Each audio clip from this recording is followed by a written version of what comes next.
Alright guys, in this video we go to Bangbae-dong in Seocho-gu. Let's go! Bangbae-dong sits on the west side of Seocho-gu, right on the border with Gyeonggi province. If you're coming in from Gyeonggi, you pass between two mountains, Umyeonsan and Gwanggaksan, through a route called Namdaeryong, the Great Southern Pass. The name Bangbae-dong originates from the idea that the village sits with its back against Mount Umyeon. Let's see what this neighborhood has to offer. And if you look at the map, Bangbae-dong is incredibly big.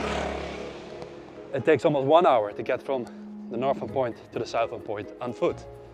1 hour, guys. So imagine, big neighborhood. I wasn't expecting the southern part of Bangbae-dong to be so quiet and peaceful. It's nice. There's quite a lot of green as well, like this beautiful road with zigzags through the mountain to the other side. Where I'm walking now used to be called Dokudo, which means the entrance to the capital. This was the gateway people crossed after coming over Namdaeryong to enter the royal city.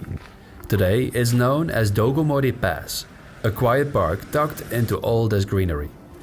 The park is well maintained and locals enjoy it a lot. The views are great too, so come and have a look yourself. We have a mission. We go to a really famous cafe street. Well, whether it's so famous today as it was back in the 70s and 80s, I don't know.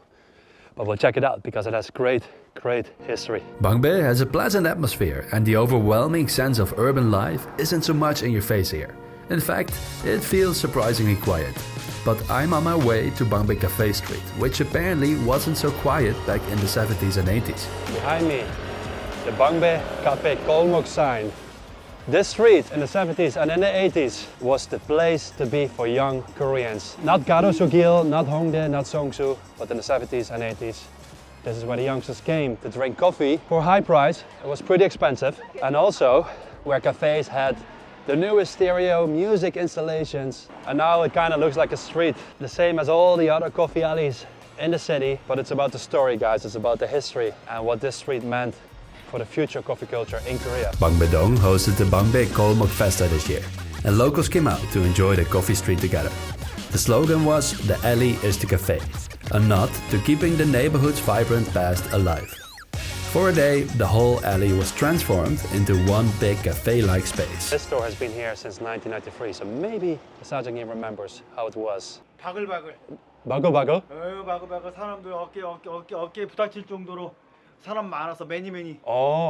사람. It's still a street with lots of cafes, but mostly franchises, and you see lots and lots of, like here, nodebangs and many restaurants.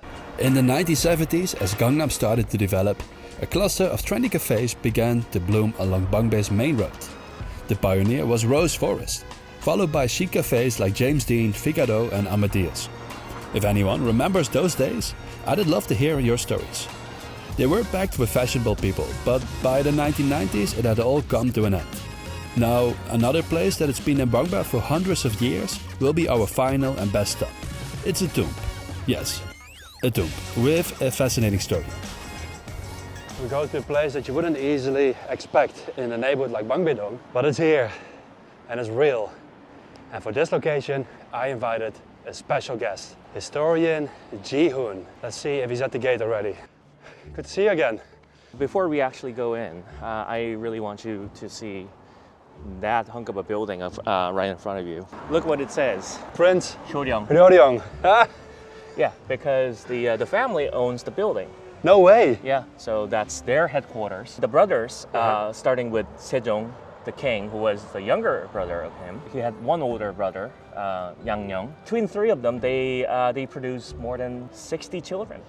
No way, they've been busy. They've been very busy. Him alone, he produced at least 10 children that we know of.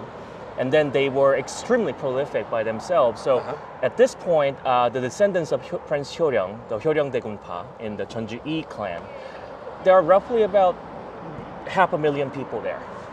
That's a lot of people.